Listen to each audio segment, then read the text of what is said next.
شيخنا العزيز، هنا يعني سؤال يحاول أن هل صحيح أن أم كلثوم تزوجت بعمر لعنة الله عليه؟ لأن هناك حديث يقول عن أبي عبد الله عليه السلام قال لما خطب إليه أي خطب عمر أم كلثوم إلى الإمام علي عليه السلام، قال له إنها صبية. قال فلقى عمر ابن عباس فقال له ما لي أبي بأس. قال وما ذاك؟ قال خطبت إلى ابن أخيك فردني، أما والله لا أدع لكم مكرمة إلا هدمتها، ولأقيمن عليه شاهدين بأنه سرق، ولا أقطعن يمينه. فأتاه العباس فأخبره، أي أخبر أمير المؤمنين، وسأله أن يجعل الأمر إليه فجعله إليه، فإن صح الزواج. هل يدل ذلك على أن أمير المؤمنين عليه السلام يعني كان راضي على عمر؟ وجزاكم خير. هنالك روايات مضمونها أنه عمر لعنة الله عليه هدد أمير المؤمنين عليه السلام أنه إن لم تزوجني ابنتك فسأقتلك. أكثر من رواية في هذا المعنى في مصادرنا. في نفس الوقت هنالك روايات أخرى لما يسأل الإمام عليه السلام عن قصة زواج أم كلثوم بعمر فيقول ذلك فرج قد غصبناه. زين، دقق الآن. في نفس الوقت طائفة ثالثة من روايات أهل الخلاف ورواياتنا التاريخية تثبت كما هائلا من التناقضات التي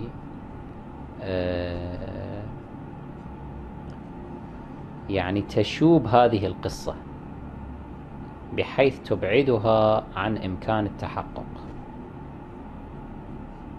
فهنا يأتي دور التحقيق العلمي، فتتنوع الآراء بين من يقول أن الزواج أصلا لم يقع بناء على تلك التناقضات والتضارب الفاحش في روايات التاريخ وما أشبه، وأنها قصة مكذوبة مفتعلة، وأيضا هاي الروايات اللي موجودة في بعض مصادر أهل البيت عليه السلام مكذوبة عليهم أو موضوعة عليهم.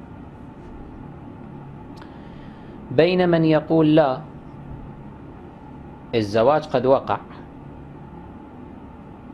وأمير المؤمنين عليه السلام كان مأمورا بتقديم الأهم على المهم، وزوج ابنته له فداء للإسلام، كما أن رسول الله صلى الله عليه وآله زوج بنتيه لعثمان فداء للإسلام، وكما أن النبي لوط عليه السلام عرض على المنحرفين الفاسقين الذين كانوا يمارسون اللواط أجلكم الله، عرض بناته عليهم لكي يتزوجوا بهم قطعا لدابر الفساد، قال هؤلاء بناتي هن أطهر لكم. فهذا لا يدل بحال من الأحوال على أن عمر كان مؤمنا أو كان تقيا أو عادلا. يعني شوف هاي العقلية البكرية مع الأسف عقولهم جدا صغيرة، بحيث يقولون أنه كل زيجة تدل على أنه يعني كأنها دلالة على أن الطرفين وآباؤهم وأجدادهم وإخوانهم كلهم صلحاء. فإذا كان الأمر هكذا فيجب عليهم أن يكفروا بالقرآن الحكيم، لأن القرآن ذم زوجة لوط، زوجة نوح عليهما السلام، زوجتي نوح ولوط، ذمهما كفرهما، بل ذم حتى ابن نوح وهو من صلب النبي، ومو نبي عادي، نبي من أولي العزم، النبي نوح عليه السلام يعني من سادة الأنبياء. رسول الله تزوج بنت أبي سفيان، أم حبيبة بنت أبي سفيان، رملة اسمها. فهل معنى ذلك أنه أبو سفيان كان صالحا تقيا؟ شنو يعني؟ فهذه عقلية جاهلية، ما قادرين إلى الآن يستوعبون الأمور، أنه الزيجات تكون لها مقاصد متنوعة، مو شرط أن تكون يعني إسباغا للعدالة والتقوى على الطرف الذي أخذت ابنته مثلا، أو العكس، أو الذي زوجته ابنتي. يقولون أنتم تقولون عمر كافر، كيف يزوج ابنته لكافر؟ نقول هو في حكمه في ظاهره مسلم منافق. وشنو معنى المنافق؟ يظهر الإسلام فتجري عليه أحكام الإسلام لكن يبطن الكفر، ففي يوم القيامة يحشر مع الكفار ويعامل معاملة الكفار. أما في دار الدنيا ما لك حق تعامله معاملة الكفار وإن تعلم أنه منافق، ما دام يظهر الإسلام تعامله بالظاهر. هكذا حكم رسول الله، قال نحن نحكم بالظاهر والله يتولى السرائر. فأمير المؤمنين يعلم أن عمر كافر واقعا، لكن عمر في ظاهره يدعي الإسلام، مثل عبد الله بن أبي سلول، عبد الله بن أبي بن سلول الذي يسمى كبير المنافقين في المدينة. هذا بعد الكل أجمع، يعني نحن وهم، الحمد لله، هذا ما يقولون عنه رضي الله عنه وأرضاه، على الأقل هذا زين. فيقولون هذا كان كبير المنافقين في المدينة. السؤال رسول الله صلى الله عليه وآله كيف كان يعامله؟ معاملة المسلمين أم معاملة الكفار؟ كانوا يعاملون معاملة المسلمين، مع تنصيص رسول الله صلى الله عليه وآله أكثر من مرة على أنه هذا منافق، ومعرفة كل المسلمين بذلك أنه كبير المنافقين. رسول الله كان يعامله معاملة المسلمين، يزوره، يروح إلى بيته يزوره، ولما مات وقف وصلى عليه. فهل يصح لأحد يعني يقبلون من عندنا هذا الاستدلال نقول كيف لو كان هذا الرجل منافقا لما صلى عليه رسول الله صلى الله عليه وآله؟ يعني هذا الجهل، عدم فهم لحقائق الأمور. المعصومين يتحركون في دائرة واسعة تتطلب منهم التضحية بكل شيء، بدمائهم أيضا. هذا على أي حال الرأي الثاني. فإذا ثبت هذا الرأي الثاني، وهو عندنا ليس بثابت، على فرض ثبوته أنه أمير المؤمنين عليه السلام زوجها من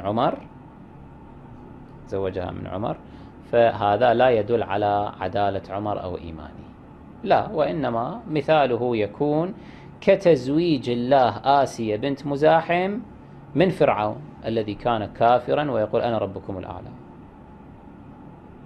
سيدة نساء العالمين، كانت سيدة نساء عالمين يعني عصرها السيدة آسيا بنت مزاحم عليها السلام. هذه المرأة والسيدة الجليلة هذه كان بينها وبين الله وحي، ارتباط أكو، مثل وأوحينا إلى أم موسى، هذه نفس الشيء لأنها من سيدات نساء العالمين. فالله زوجها من فرعون. يصح واحد الآن يصير مثل ابن عربي هذا لعنة الله عليه يقول فرعون كان سيد الموحدين؟ لأن هذا عنده ابن عربي في الفتوحات المكية يمكن يقول بأنه فرعون آمن، خلص آمن والآن هو في الجنة، آمن في آخر لحظة، آمن، شاف المعجزة هاي البحر وكذا، آمن، راح إلى الجنة الآن، فيصير سيدنا فرعون رضي الله عنه وأرضاه. المخالفين بعض علمائهم يقولون إبليس سيد الموحدين. تصدق هذا؟ يقول إبليس، يعني واقعا الآن إبليس يطلع أول وهابي في العالم. ليش؟ لأنه ما قبل بالشرك أبدا، ما سجد لغير الله، قال أنا تريد أسجد لك، أما أسجد لآدم ما أقبل. فهذا موحد، هذا يعني شوف صلابة عنده في التوحيد. فلازم كل الوهابية يقولوا يعني يقلدون ويتبعون إبليس، لأن هم دائما ضد الشرك، ويقول شرك وشرك. وإذا تقبل، شوف العقلية المتحجرة، تقبيل الرجل لضريح النبي صلى الله عليه وآله يقول شرك. هذا شلون عقلية جاهلية اللي إذا واحد مجرد قبلة طبعها على ضريح النبي صلى الله عليه وآله يعتبر ذلك شركا. إذا لازم هم ما يقبلون زوجاتهم ولا يقبلون أبنائهم ولا كل شيء، ولا يقبلون المصحف. واحد من علمائنا راح لهذا الملك فيصل الهالك ملك آل سعود، ففي مؤتمر الإسلامي أو مؤتمر العالم الإسلامي أو شيء من هالقبيل، فقدم له مصحفا، فهذا مو استلم المصحف، قبل المصحف وأعطاه إلى المرافق له، فقال له يا صاحب الجلالة ليش تقبل المصحف؟ هذا شرك. قال لا، ليش شرك؟ قال لأنه هذا اللي أنت قبلته مجرد جلد وأوراق، هو لا يضر ولا ينفع، جلد وأوراق. قال لي أدري لا يضر ولا ينفع، بس أنا قبلته تعظيما لأنه يحمل كلام الله عز وجل. قال له إحنا هم نفس الشيء، إحنا ندري هذا الحديد اللي على ضريح النبي صلى الله عليه وآله أو الفضة أو الذهب أيا يكن، هذا لا يضر ولا ينفع، ولكن قبلناه لأنه يحتوي على جثمان رسول الله صلى الله عليه وسلم. فشوية حاول تشغل عقلك وياي وما اشتغل طبعا. فعلى أي حال هذا الرأي الثاني. الرأي الثالث ماذا يقول؟ يقول لا، وقع تهديد من عمر. دقق في هذا الرأي الثالث اللي هو رأينا. وقع تهديد من عمر، وأرسل العباس عم النبي صلى الله عليه وآله إلى أمير المؤمنين أنه إن لم تزوجني ابنتك فإني سأقتلك وما إلى ذلك. أمير المؤمنين عليه السلام ما قبل، لكن ما أظهر عدم قبوله، فكأنه أوحى إلى عمر أو أظهر أمامه أنه ماكو مانع. فقبل أن يصل عمر إلى أم كلثوم، قبل أن يصل إليها، قام أبو لؤلؤ رضوان الله تعالى عليه وأجهز على عمر بن الخطاب. ولعل أحد أسباب قيام أبي لؤلؤ بهذا الأمر هو غيرة على بنت أمير المؤمنين صلوات الله عليه من أن يصل إليها هذا النجس. لاحظتم؟ هذا رأينا الثالث. والرواية التي تقول لما يسأل الإمام عليه السلام ذلك فرج قد غصبناه، لا نفسرها على معنى أنه عمر اغتصب أم كلثوم كما هو التفسير الشائع أو المفهوم الشائع، لا، نفسرها على أنه الناس ادعت ذلك فكأنها اغتصبت هذا الفرج وألحقته بعمر. يعني يكون كلام الإمام عليه السلام في سياق نفي وقوع أو تحقق هذا الزواج، تحققه بكل أبعاده.